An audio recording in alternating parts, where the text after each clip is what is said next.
Азов, я не знаю, сколько их там было человек, вывел 250 человек наших, простых людей, выстроил в ряд, они шли сзади Азов, и с первых этажей начали стрелять по людям. 8 человек убитых, 4 раненых, ну там и дети, и бабушки, и дедушки, кто куда мог спрятаться, так и это, так вот получилось. Это Азов стрелял. Это было какой район? Азовстальская. Азовстальская улица, Азовстальская. левый берег, Левый да? берег, да, уже. По еде отбирают? Отбирают еду. Приезжают прям в дома и отбирают, их квартиры отжимают. Извините, там и срут, и писают в этих квартирах, и живут. И такое это не творят. Квартиры используют как огневые точки, правильно? Да, квартиры используют как огневые точки. Лично видела. Тяжело обстреливали, тяжелой артиллерии. Ну, заваливали проходы, чтобы никто не мог выйти. Мы забежали в подвал, там загорелось перебежками, а нас бомбили, по нас стреляли. И так было 20... Сколько? Не помню. 23 дня или сколько. Без воды, без еды, никто ничего не помог. Что с собой были? Просто, что люди друг другу помогали, каждый делились всем. А спасибо вам большое. Убила, не похоронила, ничего, лежит возле дома. Кушать хотите? Детей накормите, есть покушать. Спасибо большое. Сейчас сюда. Расстреливали. Соседка мертвая. Только костер. Сейчас будет эвакуация, подождали мне много. Прошел артобстрел. Потом подъехали ребята один раз, второй раз. И всех вывезли. Спасибо им большое. Эти люди говорят спасибо. Спасибо российским военным. Они выводят их из-под смертоносного огня по гуманитарным коридорам, снабжают экстренно необходимым и дают надежду на то, что жизнь продолжается. Эти несчастные люди знают, кого бояться. Уже 8 с лишним лет. Не знаю, это рассказывали, что доезжали, кто-то пытался выехать, отбирали детей, машину стреляли, возвращали назад. Как оно, правда, неправда, ну, рассказывали. Знаете, в подвале много не услышишь, но тем не менее. Страшно, конечно, это очень, очень. Самое обидное, что это же свои люди, это своя страна. Очень много пропадало у людей, да. Вот такие вот нацисты. Сейчас мы чувствуем уже себя, конечно, уже тут российские войска. Мы очень рады, конечно. Без света, без воды, без еды. Мы пили снег, дождевую воду, находили ржавую техническую воду и пили ее, поили этих наших детей. В это все время нас обстреливали азовцы. Азов? Да. Они все стояли в наших дворах, стреляли со своих пушек, привлекали на себя внимание. Они прекрасно знали, они прикрывались нашими жителями, нами прикрывали себя. Они понимали, что российские войска не будут стрелять по мирным жителям, поэтому они все сидели в домах, выгоняли людей из квартир, заходили в эти квартиры и оттуда стреляли или что они там делали. Они просто прикрывались нами и все. При этом всем они каждый день разрушали по кварталам дома, жгли, стреляли, убивали. Стреляли по людям. Выходишь там на костер, электричества, ничего нет, никаких коммуникаций, связи с родственниками нет. Приготовить что-то, хотя бы вскипятить эту ржавую воду, чтобы не отравиться и не умереть. Когда ты выходишь развести костер, тебе по ногам стреляют с автомата, неизвестно кто, и ты забегаешь, ты, чтобы погреть воду, ты 50 раз выходишь на улицу, бабах, забегаешь. Умирали люди в бомбоубежищах. Тут ты варишь кушать, тут закапывают людей, трупов. Бабушка у нас умерла, ее 2 дня не могли закопать. Она у нас 2 дня лежала, потому что бомбили двор, и люди не могли вылезти из бомбоубежища, чтобы закопать эту бабушку. И она там просто лежала. Это труп среди всех людей. И что это за люди, не знаю, Азов? Что они? Я не знаю, они какие-то просто отмороженные, они зомбированные люди, я не знаю. У них цель была разрушить город, все. Это как украинские войска, да? Типа, да. Ага. И почему вы не эвакуация до? Потому что мы боялись ехать, мы же не знаем никакой информации. Если бы нам хотя бы какую-то информацию давали, какие-то леса. Дома накрытые. Около домов накрытые, все. А вот в частный сектор я видел, хоронят там, где живут, там и хоронят. Украинские военные как-то помогали вам, давали зеленый коридор? Вообще никто ничего не давал, никаких коридоров. В подвалах сидим. Азов, сука, выезжали люди, Азов, блядь, расстреливал пидорасы, сука. Что Азов делал? Расстреливал колонны, блядь, мирных, нахуй, пытались выезжать на Володарск, расстреливали автобусы, блядь. Выезжаем в Мариуполь, только что прошли первый блокпост, бойцы на блокпосту сказали, что вот буквально только что был прилет с украинской стороны. В окно даже видны следы разрыва и идет дым. Я ж вижу вот эти грады, вот так вот вспышки пошли, вопросов нет, тишина. Потом выглядываю на балкон на другой стороне, раз «Шевролет» подъехал, в военной форме ребята, заехали за другой дом, слышим, выстрелы пошли. Ну, я не знаю, это что, переносной, ну, миномет. Бродячий миномет так называют. Да. И вот по жилым кварталам вот так вот стреляют, шмаляют и больше ничего. Это детский сад ясли. Здесь пытались стать азовцы, разместить здесь свою боевую технику, прикрываясь мирными жителями. Но люди все-таки нашли себе силы дать отпор и выгнать азовцев со своей земли. Домофон не работает, магнитный замок тоже, электричества нет. Поэтому вот объявление, дверь закрывается в 18:00. Это сделано для того, чтобы уберечься от мародеров. Расскажите, пожалуйста, поподробнее о ваших знакомых с Азова. У меня есть два знакомых, один из них офицер. Они часто показывали, выставляли видео, как подрывали гранатой человека, который уже не мог сопротивляться, как издевались над детьми. Азовцы прям гордились тем, что они издеваются над людьми, что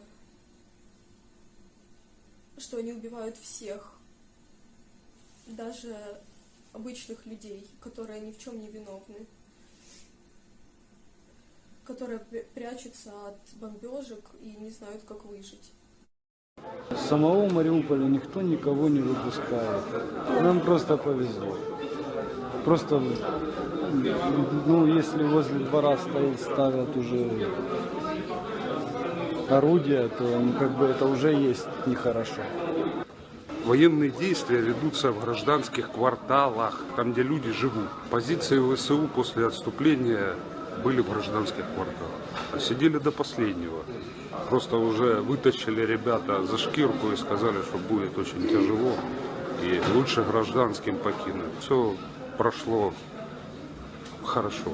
Начиная с того, что ребята ДНРовцы провели через позиции, которые простреливались, буквально за руку, там бабушек тянули. Получается, мы, наверное, как в плену сидим, в каком-то. Сидите дома, используют как живой щит. Эвакуировали российские военные, спасибо им, потому что обстрел был, еле выбрались. Как там с ними? Огонь ведется из жилых домов, да. Это видят в окна все люди. Там ездят танки, там ездят грады, минометы на легковых машинах. По дороге у нас стреляли сзади. Лежали 1,5 часа не шевелясь. Когда уже замерзли, побежали. Хочу сказать одно. Мы жили на Украине, кто-то в нее верил, кто-то на многих говорил, что там есть сепаратисты у нас, которые ничего не имели против России.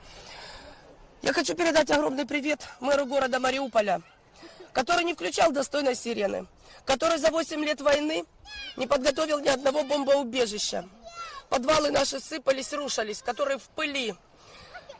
Что еще сказать? То, что он наш город бросил, оставил людей на целый месяц без продуктов питания, без воды, без детского питания, без света, без газа. Мы месяц не видели хлеба, а эта тварь свалила. Пожалуйста, передайте на всю страну, он бросил народ. Чтобы вы понимали, эвакуация людей, вот всех, вот это весь Мариуполь, который уже сюда везут целую неделю. Людей достают с подвала, российские солдаты. Помогают. Помогают, ребята, кормят. Они детям голодным дают свои пайки, понимаете? На руках выносили На руках детей. выносят детей. А вот эти остатки роскоши, вот эта украинская армия, они просто играются и стреляют по деткам маленьким. Мы просто видели это своими глазами.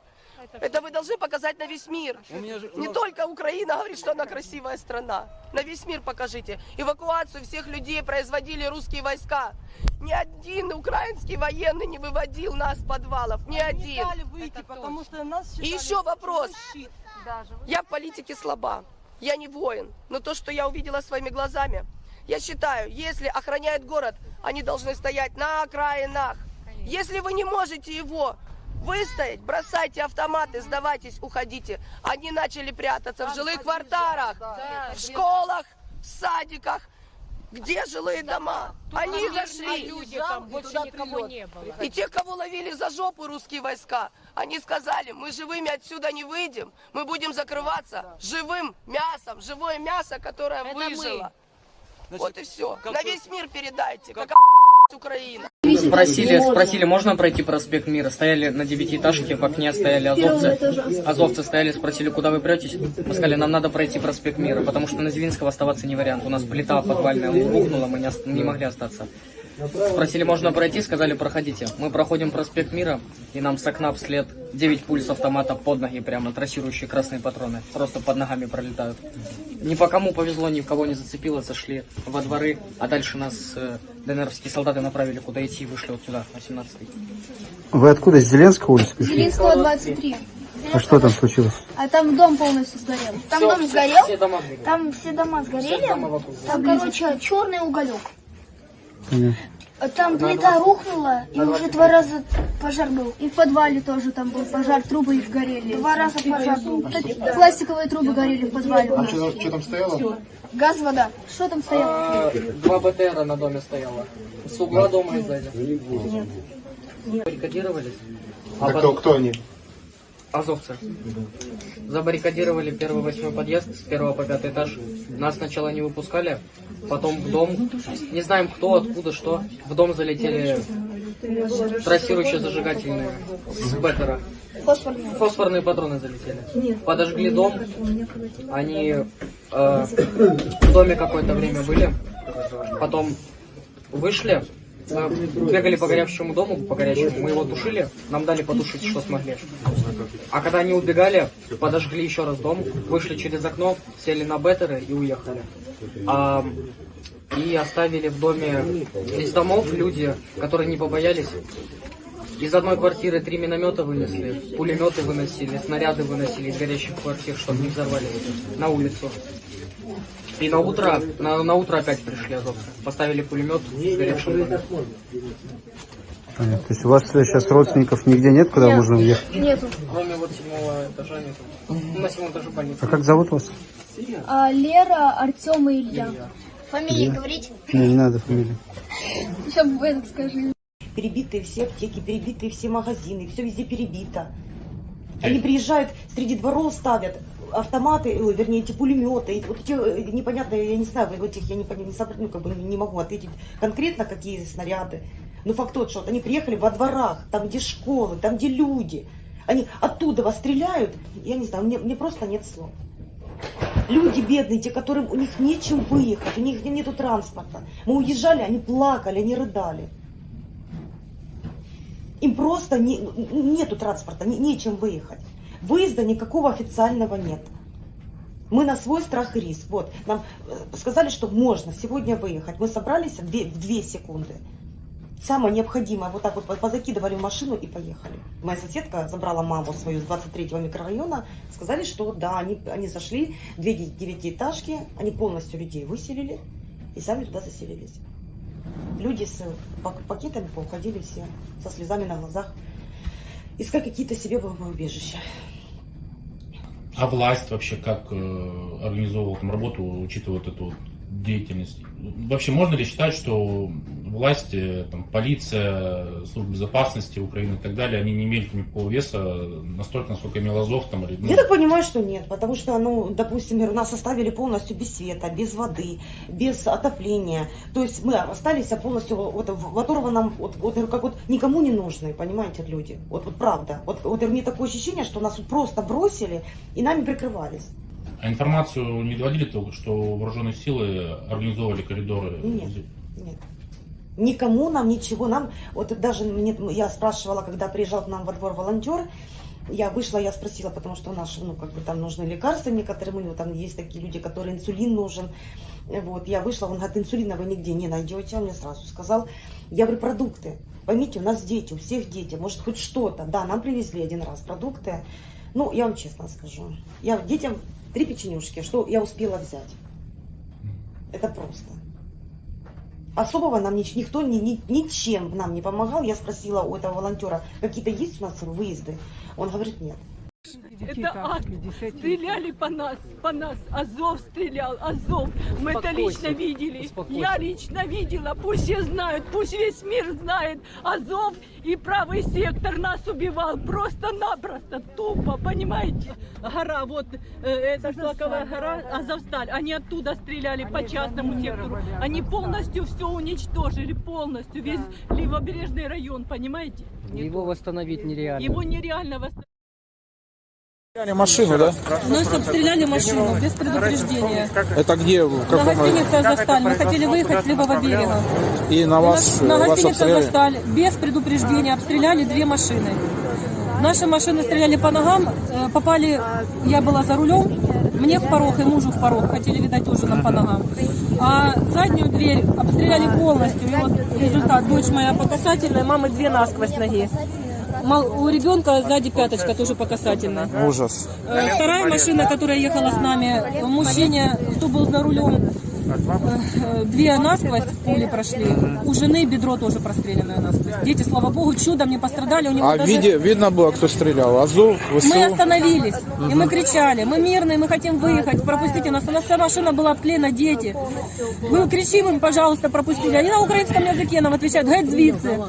Звідки приїхали, туди і вертайтеся. То есть они вас загоняли обратно? Да, они нас загоняли обратно. Вот и все. И мы так и не выехали, поехали обратно. Пробыли еще 3 дня, они пришли в наш дом, сказали, валите отсюда, здесь будет наш госпиталь. Ну, хотите, говорит, оставайтесь. А какой адрес там был? Ламизова, 13. ребята. Ламизова, 13. Я То надеюсь, есть там вы сидят найдете. сейчас Они там сейчас сидят. нацики? Да, они там сейчас сидят, нас выгнали. И мы вот так вот как были и пошли. Слава Богу, ваших ребят встретили по дороге, Господи. Довезли вас, забрали? Они нас вот довезли на машине, остальные еще идут, ну там взрослые, они уже идут, сами дойдут. Не раненых вывезли. А можно еще раз, кто выгнал? Я мама этих детей. Вас как зовут? Олеся. Олеся, фамилия? Соловьева. Олеся, то есть вы хотели выехать? Мы хотели выехать, конечно, там же невозможно. То есть мы убеждаемся обратно в том самом, о чем нас говорили много раз, о том, что обстреливают мирных и не дают выехать. Ну, такая нацистская у нас Украина, соседняя. Даже утром, перед тем, как прошли россияне, я вышел за дом, 3 солдат ВСУ ушли, там с сигаретами, говорит, там уже с Новоселовки заходят российские, говорит, ДНР, смотрите, с белыми полосками текайте, они всех стреляют. Да никто никого не стрелял. Они 150 человек в школе взяли в плен, и никто никого не расстрелял. Ну, короче, гады. Гады, этот Азов надо гатить. Ни одного нельзя оставлять в живых. Ни одного. А Зеленского первого суда.